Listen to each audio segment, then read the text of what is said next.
Well, the Afghan government and Taliban representatives said on Wednesday that they had reached a preliminary deal to press on with peace talks, their first written agreement in 19 years of war.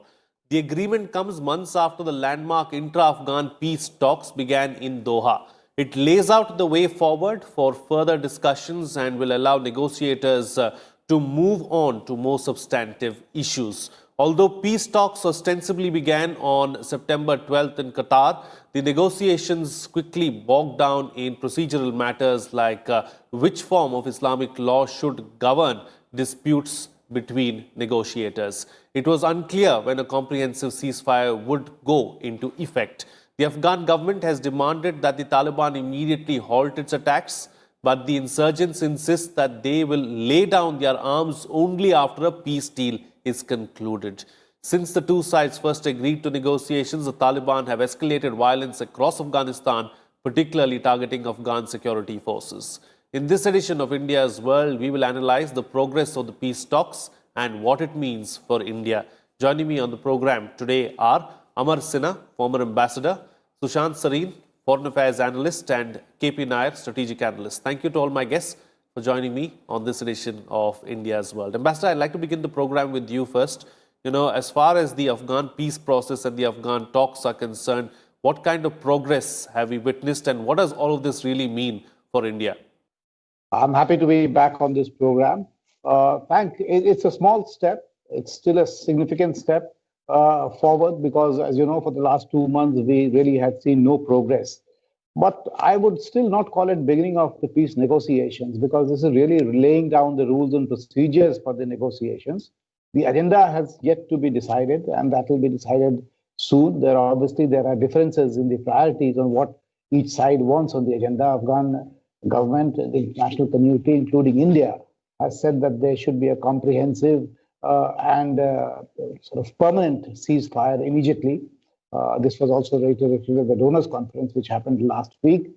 However, Taliban, as you know, they have been insisting that they will go strictly by the US-Taliban agreement, which unfortunately had put ceasefire and end of violence as an end point to be achieved after the negotiations.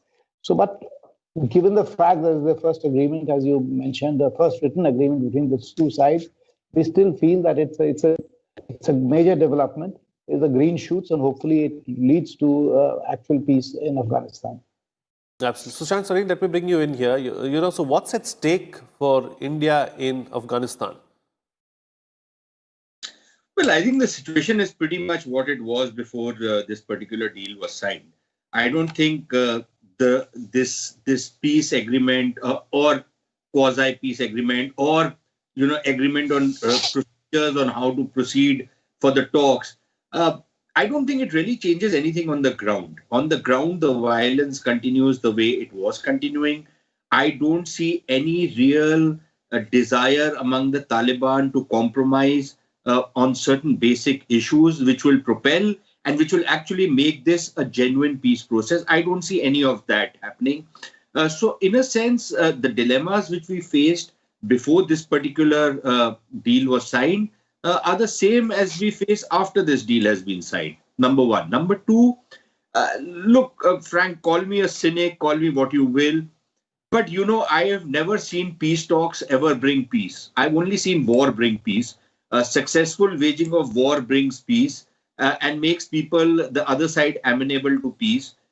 Otherwise, you can keep talking till the cows come home, which is what the Taliban are going to do. Essentially, what they're trying to do is they are continuing with their war effort, not only continuing, but ramping it up.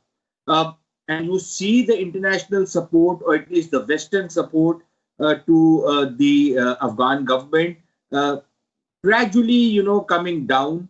And really the momentum is with the Taliban. So yes, they will lull everybody by pretending to get into these peace talks. Some compromises they have made even on the rules and procedures. But on the substantive issues, which is really where the problems are going to come.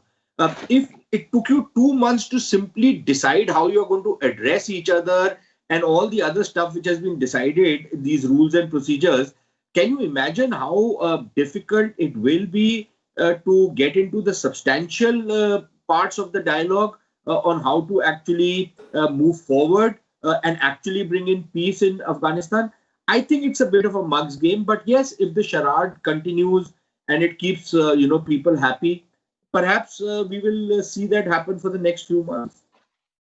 Absolutely. All right. So, Mr. Nair, let me bring you in now, and let's talk about another major stakeholder in the region. Who's thousands of miles away, but has been trying to set the agenda really as far as Afghanistan is concerned. The U.S. The Secretary of State also came out and spoke. After this agreement was signed, he said that it's a move in the right direction. We are going to see several positives come out of this.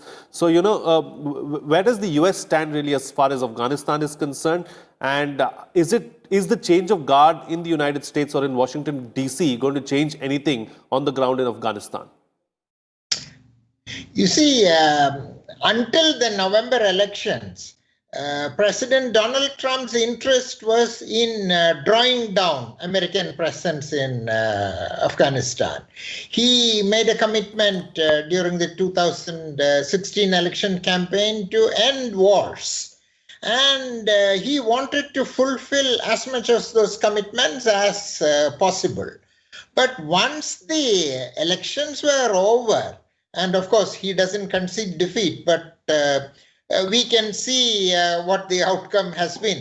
But once the elections were over, like many things with Donald Trump, he lost interest completely in Afghanistan. Fortunately, Secretary of State Mike Pompeo sees himself as a presidential hopeful in 2024, and he is, as you can see, running around the world trying to create a legacy, and he will continue to do that till his last day in office on January 20th. So although President Trump clearly lost interest in Afghanistan, Secretary Pompeo is continuing to make efforts, and he has been shuttling in Gulf capitals. He has been going to Turkey, he has been going to Doha, he has been going everywhere, and the presidential representative Zalmay Khalilzad has been shuttling similarly too. Of course, he also has a stake in this because he's of Afghan origin, and at one time he was talked about as a potential president of Afghanistan. And that we may yet see that again now that he will no longer be a presidential envoy. So American interest is still there, and we have to wait and see whether the Biden administration takes similar interest in Afghanistan.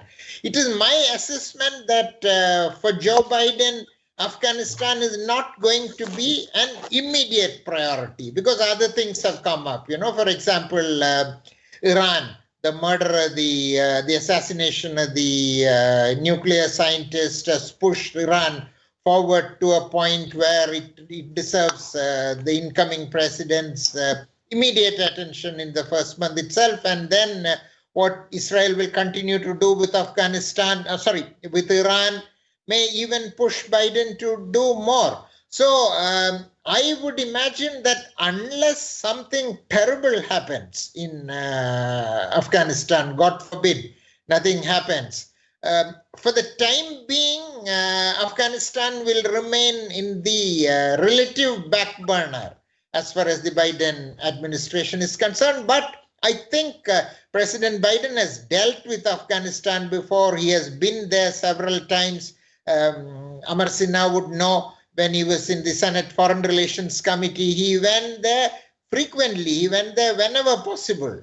And he knows Afghanistan, and I think he will take his own time appointing a special representative who will probably invest in the future course of peace action in Afghanistan.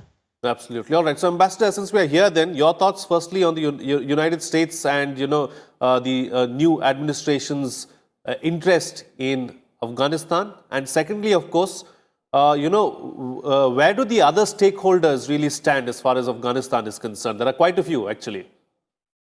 Yeah. Let me address first. Let me say what Sushant made a very important point, that to call this even a peace deal is a misnomer. These are really talking about the talks. And that's we have still have to see the beginning of the peace deal. As far as US is concerned, I would think that we would not see a major departure between, like there was an expectation that, both sides were waiting out Trump's presidency to end so that Biden could bring about a change. I don't see that will happen. I think there's a certain commitment on both sides that they would like to see the troops withdrawn.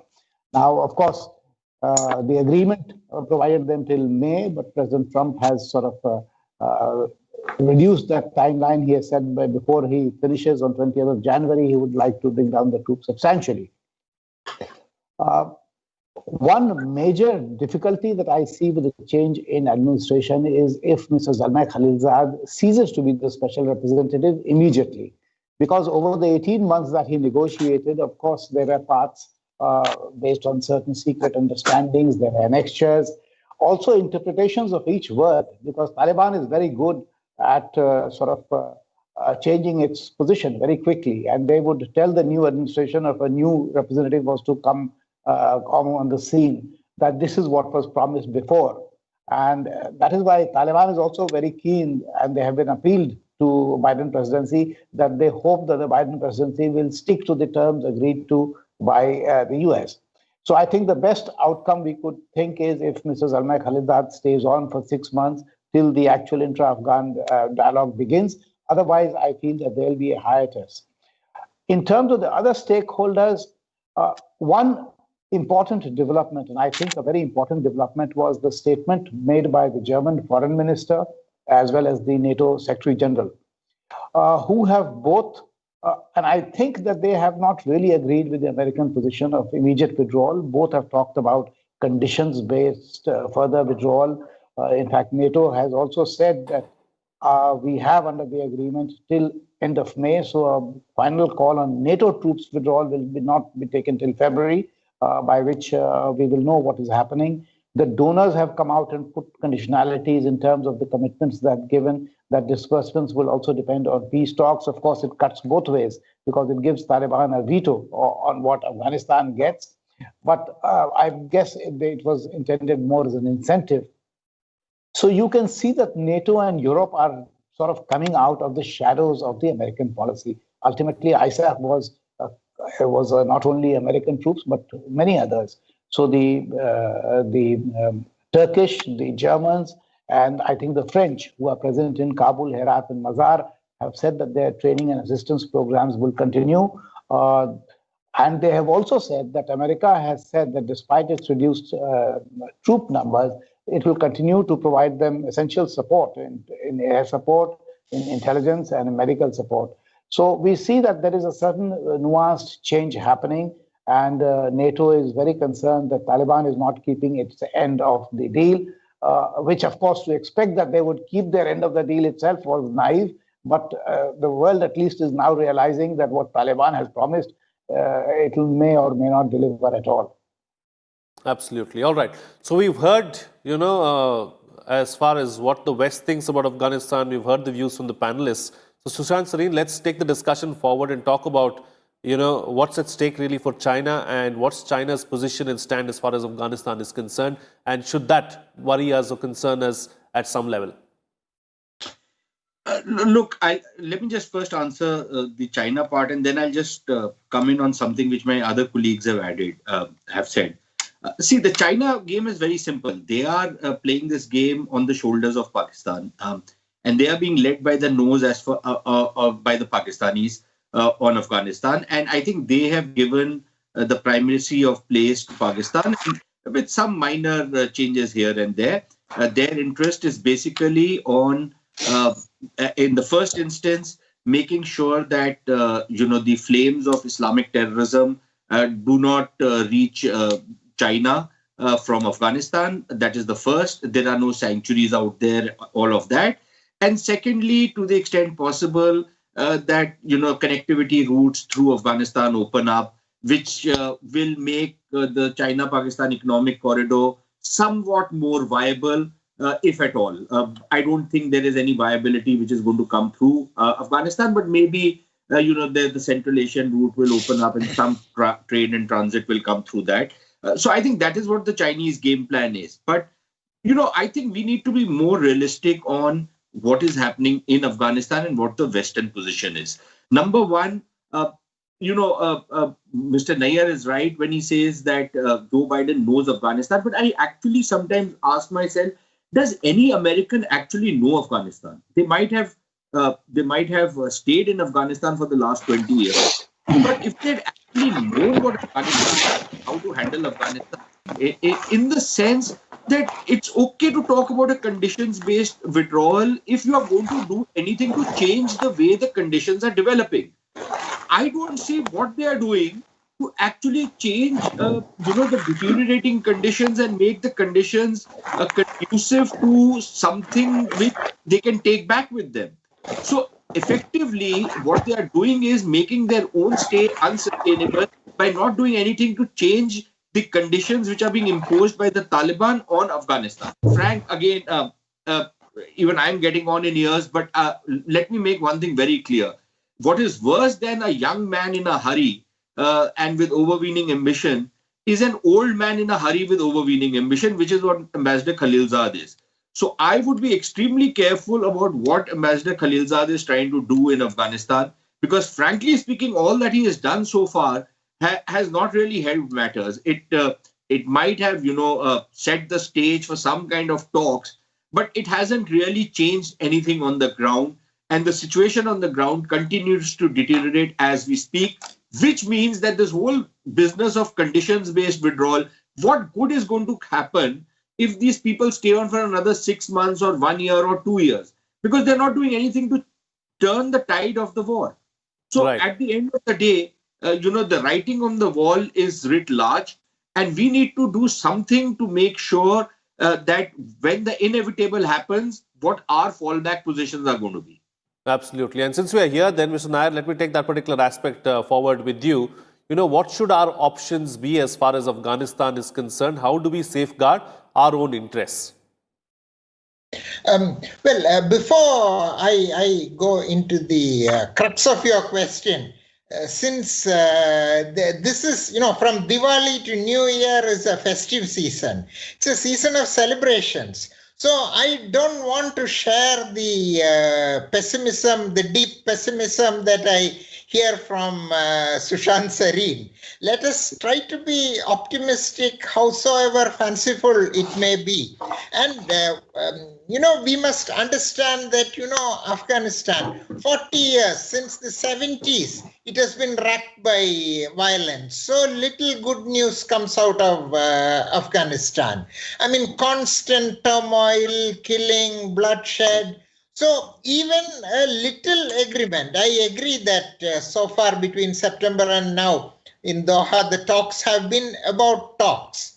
But at least they have now produced some outcome. It is, of course, procedural, they have agreed on what to talk about. But, I have got used to not hearing any positive news from Afghanistan, any good news, that even this encourages me to hope for the best. Now, to come to your question, I think India decided early on that we will invest heavily in the Afghan people, that we will concentrate on development projects in Afghanistan. And look at our record. We have spent $3 billion, projects worth $3 billion in the last 20 years. And there is not a single project, there is not a single province in Afghanistan which has not been touched by our projects. All the 34 provinces have had some project or other from India. Amar Sinha knows this because he has traveled across Afghanistan as ambassador. And I have seen at track 2 meetings and track 1.5 meetings how Afghans go to him because of what during his tenure and other ambassadors' tenures we have done in Afghanistan. 400 projects, And 10 days ago, our External Affairs Minister Jai Shankar spoke at the Afghan conference on development, where he made some specific commitments and he outlined new projects. For example, we are going to provide drinking water supply for 2 million residents in Kabul through a new project. We have already ensured that Kabul's electricity comes from an Indian project. Other things we have done, like building the Parliament complex, which is our enduring commitment to Afghan democracy, whatever that may mean in the troubled Afghan context. So Right. in terms of ensuring development work and making life better for the Afghan people. By Afghan people, I mean all persuasions, Pashtuns, Tajiks, everybody. In that we have done well, and I think as a government, India has decided to continue on this path, which shouldn't create any problems despite Pakistan's unhappiness about how well India is doing with development projects in Afghanistan. Right. Absolutely. All right. Time now to get quick closing comments from all my guests with the best way forward. Starting first with you, Ambassador. Yes, of course, the conditions that the Europe or US talks, unfortunately, they seem to be tinkering with the margins of the problem. But of course, India has sort of shouted itself hoarse, saying that really the problem lies outside of Afghanistan. You have to really look at the enablers, the support structures, the sanctuaries, safe havens, which has enabled Taliban to become a force which has taken on NATO and engaged them for 19 years.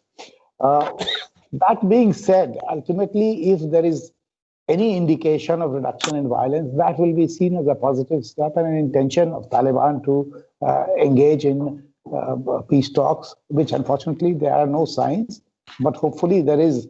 We are just hoping that they will see sense. Otherwise, we'll see a continuation of the same situation. I know the new projects, of course, Mr. KP Nair has covered very well. Basically, development projects are not, of course, it alleviates the problems people face, but most importantly, our aid and assistance don't have an end line. As most donors, if you see, they talk of 2-year commitment, 4-year commitment. Ours is more of a rolling and a permanent commitment. We take a longer view, and there's some really important projects. There's Shatut Dam. In fact, we have not even put a monetary value. So whatever it will cost, because it actually caters to the drinking water requirements of Afghanistan, we have said that we will do it.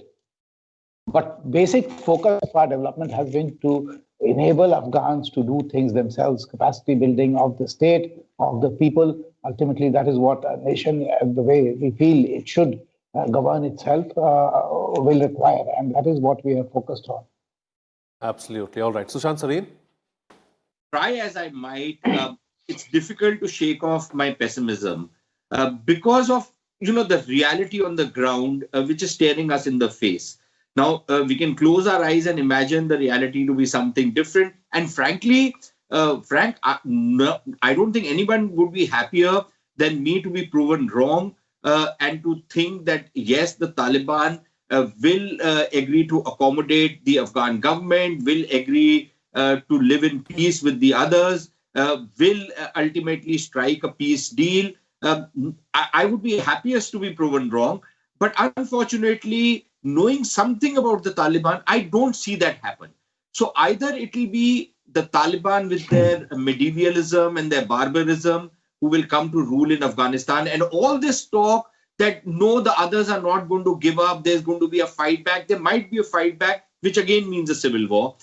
And anybody who thinks that the Taliban is a changed beast, that these are not people of the same persuasion as they were in the 1990s, only needs to see the areas where they hold sway, which they control, what are the kind of policies they have followed out there. And I think that should serve as a wake-up call for anybody who is deluding himself into thinking that the Taliban is a changed animal.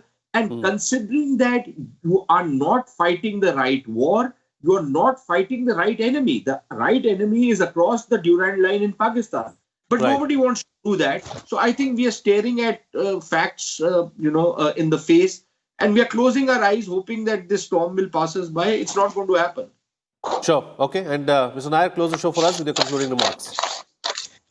Stemming from what was just said about Taliban's barbarism and primitivism, what makes me very happy as an Indian is that we have given 3,000 scholarships to Afghan women to come and study in India. At the moment, in all, there are 15,000 Afghan students studying in India at the moment as we speak. But 3,000 women, this is an extension of our famous policy of Beti Bachao, Beti Padhao, And now, having given these scholarships, it's not an end in itself to these women. Now, we are initiating vocational training programs, it's not just education is not enough. You have to take them to the next step, because we cannot just walk away from Afghanistan. Our relationship with Afghanistan is old. It did not start yesterday, unlike the Americans or the Russians. So I am very happy about our commitments, social commitments, development objectives that we have set for Afghanistan, and I think we should continue on that path, especially doing things for Afghan women, considering that the Taliban's attitude to the women. Maybe we can produce, of course, the tragedy of shooting doesn't happen, I hope, but maybe we can produce hundreds of Malala Yousafs,